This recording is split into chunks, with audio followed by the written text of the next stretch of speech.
asɛm mfini nkyɛn Ezra TV so ɛne Ezra Radio so na sɛ wotie asɛmpa no a wobɛyɛ nhyira meda mo ase na menhyira wo biara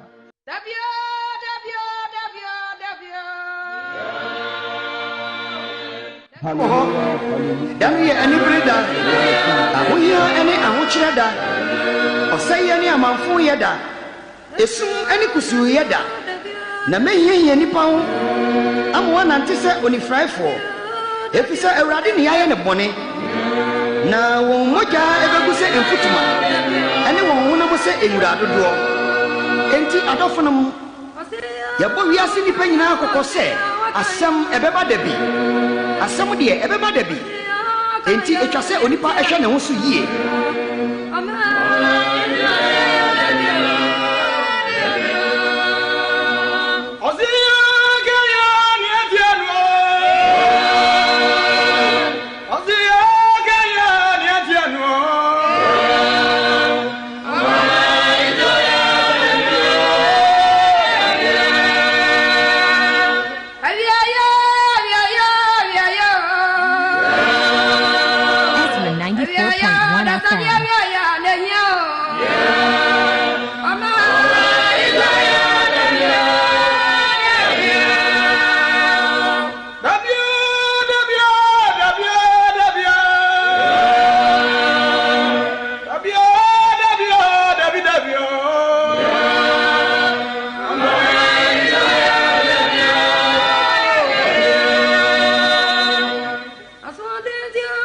Sempa etinum enchemu adunu nwotwe no Yesu di adanse ese mumma wenemu anyam nwanwa yefa sedema otwede mpo Nyankopon seda bia o ma yenkwa ne ahoden ewo mu aye 94.1 yemo ajo emo akwa baado ba afidie so bebia wotie na nwume bia na bade Nyankopon onsiesie na onye okese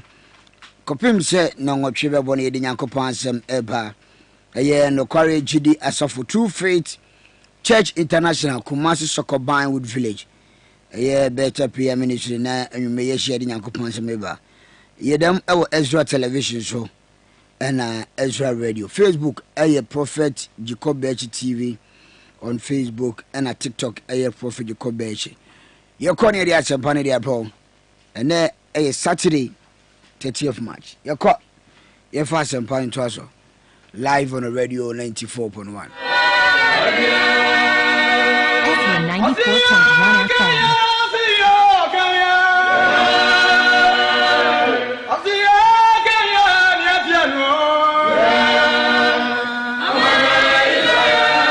Yanko ni enfase mpano to so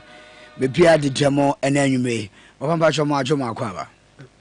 minim se Yesu adam me bia kama pa Kristo adam me ho Enti yanko ni enfase mpano and live on the radio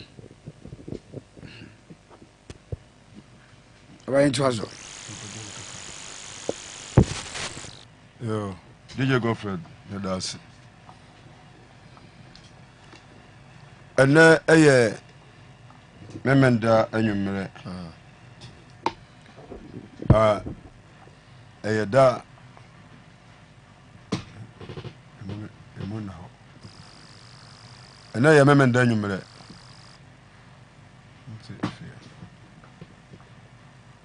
eye da soronko a Onyankopon asiesie ede amaye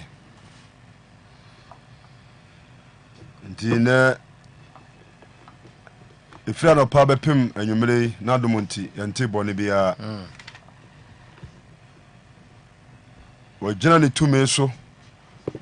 ala wakure mu ada bedum pempenso yi Ezra 94.1 onyame ya no kwafo o magina yi da amen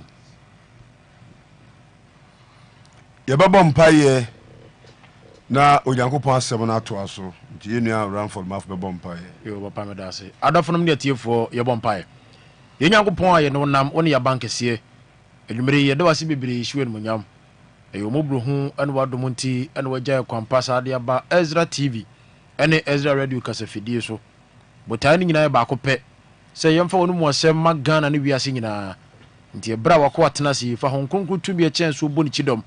asɛm a ɛfiri ne nkyɛn ba ɛkyɛn no ɛnwurawura tiefo akoma ne yɛadwene ne yɛkram yɛmfa asɛm yi mmɔbra sɛdeɛ sɛ woankyɛ na wopie a asɛm no nti yɛmu bia nyɛ sɛ wɔka akyi wadom dɔɔso mehyira yɛn daa amen amen yo Chief Bible Didas. Ɛbrɛ so si ɛde onyame asɛm no ɛba. Na ɛnɛ asɛm a mɛde ba no. Matu